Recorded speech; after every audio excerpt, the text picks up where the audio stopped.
Edi Santana Putra dan Rizky Aprilia mendaftar sebagai calon gubernur dan calon wakil gubernur Sumsel di kantor KPU pada Rabu 28 Agustus 2024 sore.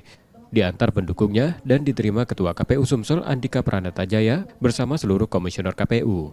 Pasangan bakal calon ini diusung PDI Perjuangan sendiri tanpa koalisi karena mendapatkan 9 kursi legislatif di provinsi. Untuk PDI Perjuangan Sumsel, Edi Santana Putra bukan sosok baru, karena tahun 2003 hingga 2013, ia adalah Ketua DPD PDI Perjuangan Sumsel sebelum akhirnya pindah ke Partai Gerindra. Edi Santana juga mantan Wali Kota Palembang 2 periode. Edi Santana dan Rizky berkomitmen bekerja keras untuk kemajuan masyarakat Sumatera Selatan dan mengajak warga Sumatera Selatan mencari pemimpin baru untuk meraih harapan baru. Kami akan bekerja keras untuk mewujudkan Sumatera Selatan yang lebih baik, Sumatera Selatan yang cerah, cerdas, sehat, dan sejahtera.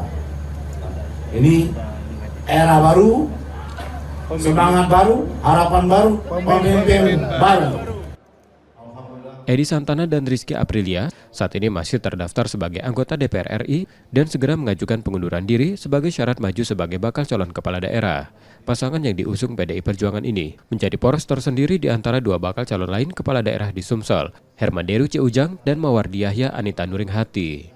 Tim Liputan, Kompas TV, Palembang, Sumatera Selatan.